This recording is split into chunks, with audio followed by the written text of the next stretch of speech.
Welcome to Driven, the Unscripted Success podcast, with your hosts, Mike Manino and Nareman Hamdan, bringing you insights and stories on achieving personal, professional, and financial success. Hey guys, I'm Nareman Hamdan, and this is Driven Unscripted Success podcast. You can follow us on YouTube, Spotify, and Apple. We've got another awesome guest on today. We have Teresa Gregory. Teresa possesses over 20 years of experience in leading global learning and development initiatives. She is also the founder of G Squared Consulting, where she partners with major organizations such as Microsoft to design leadership programs that accelerate growth and improve culture. How are you doing, Teresa? I'm doing great. Thank you for having me today. Absolutely. Thank you for taking time to come on and have a chat with us. Where are you zooming in from? I am zooming in from Kent, Washington, which is 25 miles south of Seattle. Okay. How's the weather there? Weather is amazing. We are starting our summer weather pattern, which is very nice. It's going to be warm in the 70s, and the weather is going to be beautiful. That's fantastic. I'm down in Naples, so it's a little swampy right now. I think we have 200% humidity, so that's always fun. Yes, I've lived there, so I know. Oh, there you go. Yeah. So why don't you give us a quick snapshot of your business, what you do, and what the company does? So I have recently been corporate downsized, and I decided I would do it for the last time. I've been a consultant for many years. I've done consulting for probably a good 15 years, where I was really hired predominantly as going in and doing leadership development programs and coming in and helping people. And I got the request a couple of years ago to be like, can you coach me? Will you do this to me individually? So I started branching out. Instead of focusing just on leadership development programs for corporate and companies, et cetera, I started into the niche of working with entrepreneurs, business executives, and really focusing on how to really understand what's holding them back, and then giving them tools and techniques that can help them overcome what are their limitations that they have upon themselves. Sure. When you think back, are there any moments that you'd say really changed the game for your career?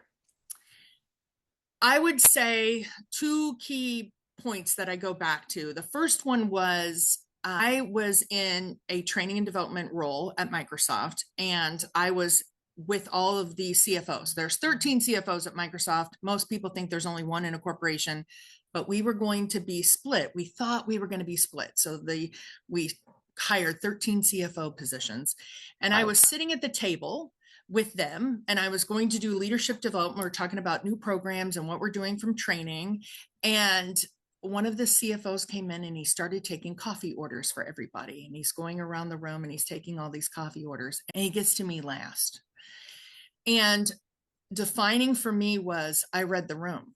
He got those coffee orders because he wanted me to go down to the coffee bar 15 minutes before the meeting starts to go get the coffees for everybody. So he came to me and I said, oh, you're getting the coffee? I would like a grande latte. And then I reached down and was getting my wallet to see if he wanted me to pay for it. And he was like, no, I will go get it. And then he got 3 other CFOs. The 4 of them went down to go get coffee because there's 13 of us in this room. Sure. And then I got coffee. And that's defining for me in my career, because I earned my seat at the table to be an equal and not someone who was subservient to them that got them stuff, right? Sure. I was not the admin in the room or less than them because I worked in a different group than they did and I didn't have the same title. That's one of the defining things for me that I go back and look at my career and say, okay, that's it. The other thing for me is I have been downsized. A lot of us are going through that right now, where we're getting these reduction in force. Meta just announced they're going to cut another 1,500 people, and we're being downsized. And the defining thing for me was I was not going to let that define my career, right? Sure. I'm not going to be like, oh, I'm like everybody else. I decided consciously to say, okay, I'm not going to be labeled as another person who was riffed. I'm going to evaluate myself and then make sure that I'm telling people what I do versus having people look at my title and go, oh, this is what, assuming what I'm doing. Sure. And that makes perfect sense. So, how do you deal with taking risks? Is there a time when rolling the dice really worked out for you? I am going to London in 2 weeks, and I'm going to be speaking from the stage, and I'm rolling the dice. Let's just be clear. This is a take on me to go. I have not gone internationally yet, and this was the right opportunity. I assessed it and said this is the right ROI, and I'm rolling the dice to go to London to speak on an international stage. Now, when I was at Microsoft, I spoke around the world. I went to many different places. I did training and development, and I ran conferences around the world. It's not like I haven't been on a stage internationally, Sure.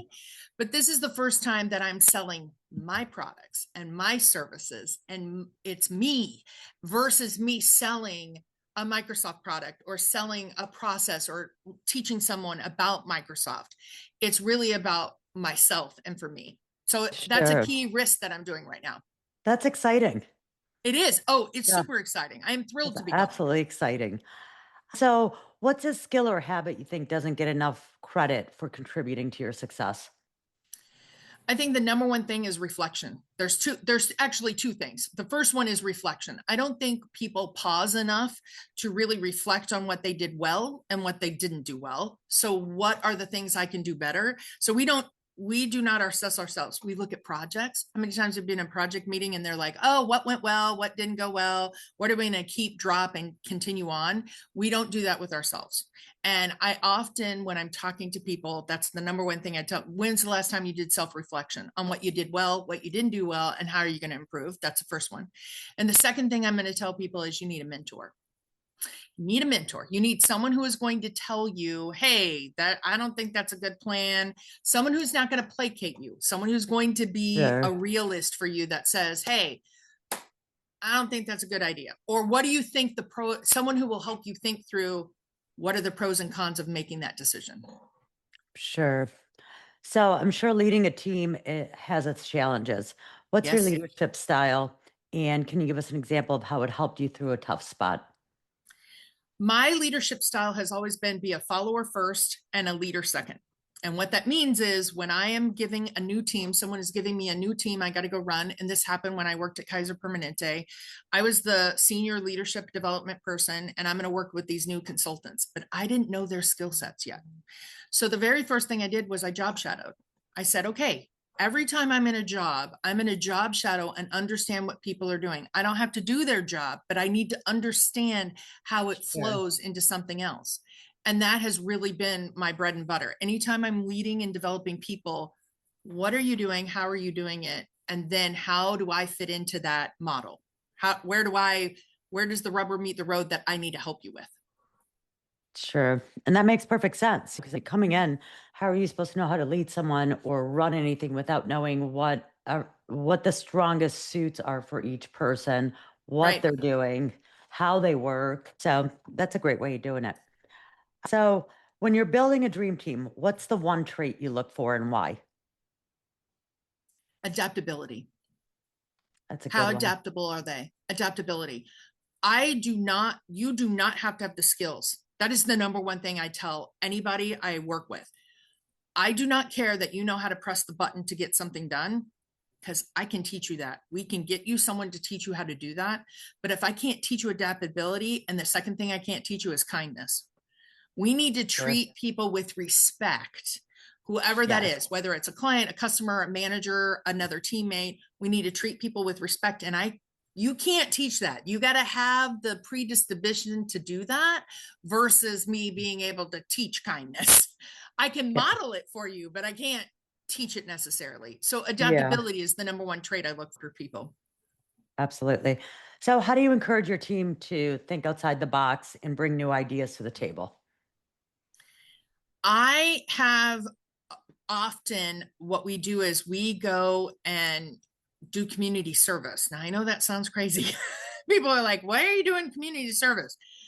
We will go do community service as a team, and we are helping an organization. So we feel good about it, but we learn from that organization again about how things are running, what's going on, looking at how they're doing things and applying it to our business practice. So I find that community service, or as a team, not individually, I think that's important Sure. too, but I think as a team to go and have that interaction. And you'll notice it's not team building. I want to be very clear.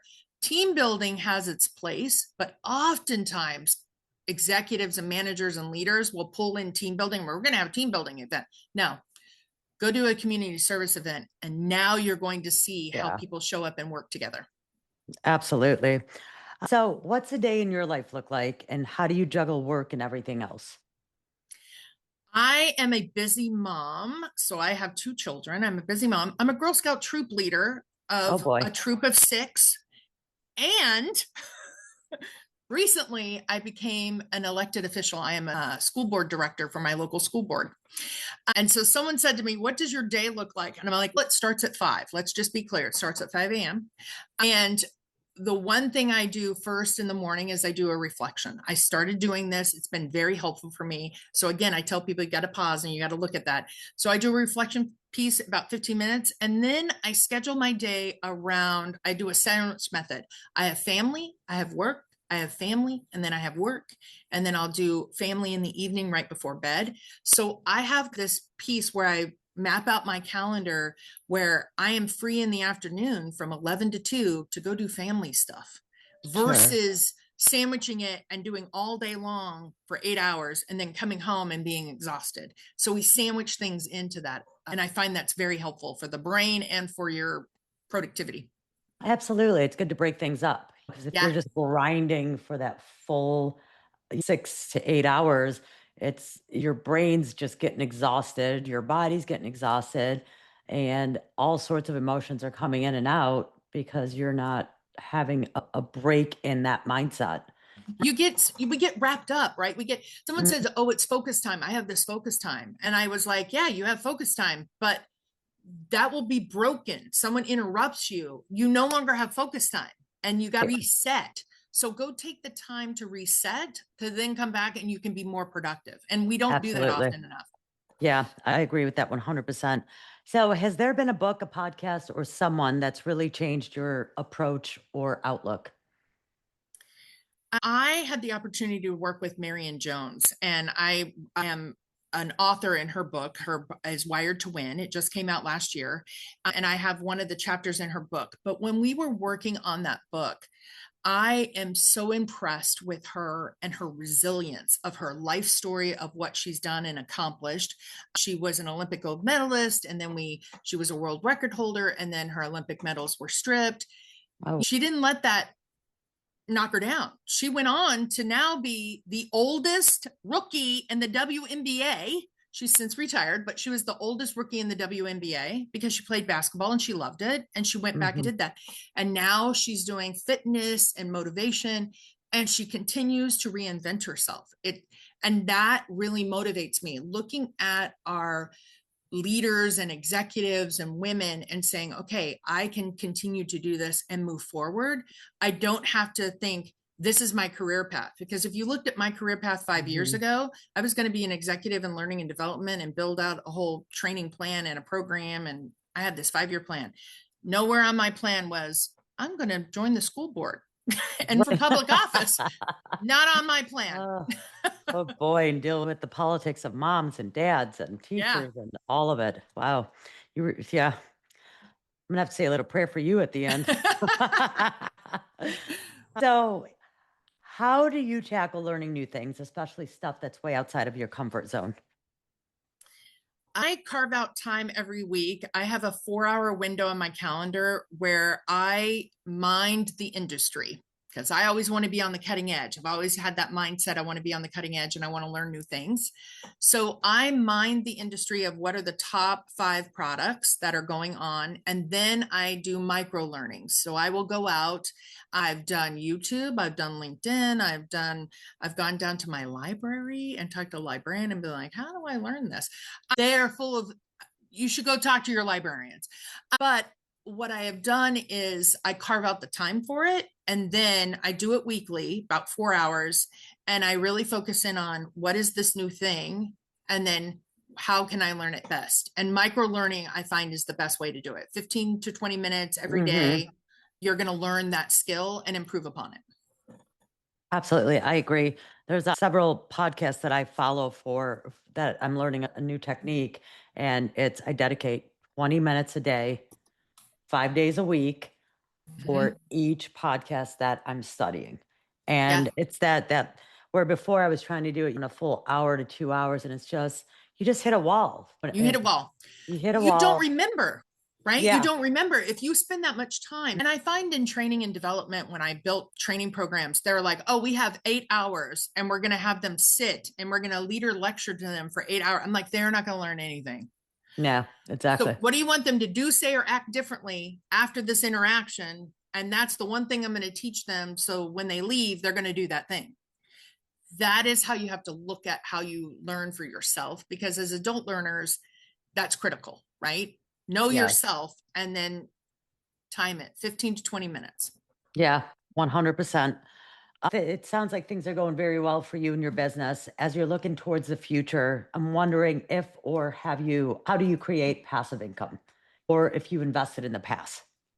So I have invested, right? I make sure to make investments, but the number one thing I do for my business is I do an ROI assessment. And often I find when I talk to other leaders or business owners, they're not doing this part. So the ROI investment, you have to look at how much do you pay yourself to go do that thing, right?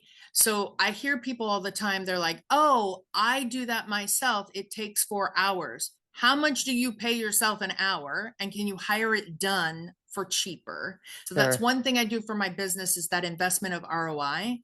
And then when opportunities come, don't take every opportunity. And that is hard, I think, especially when we're building your business. You're like, I'm going to take every opportunity to get my name out there.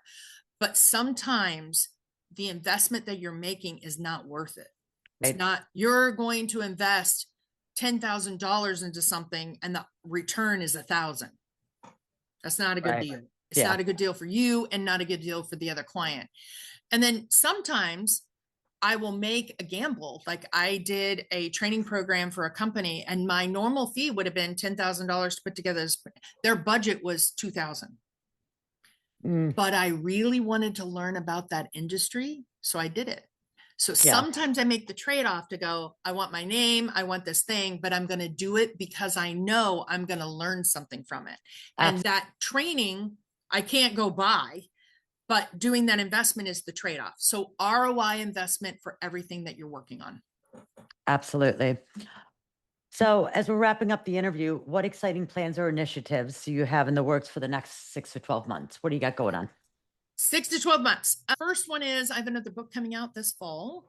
It's a compilation series, and we're in talks right now in Design Works. We just signed all the contracts, so that will be coming out in September, October. And it's more of an origin story versus being more about leadership development. It's going to be on a different topic, so that's exciting.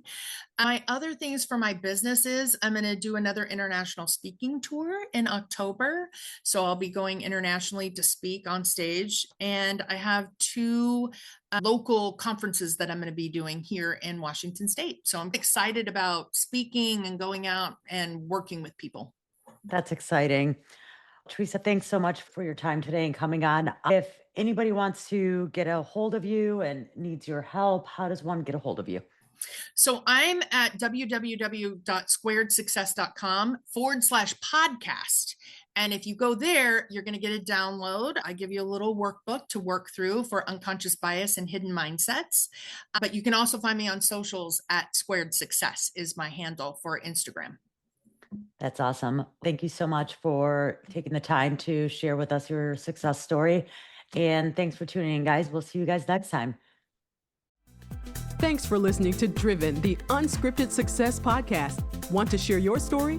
Apply to be a guest at drivensuccesspodcast.com/guest.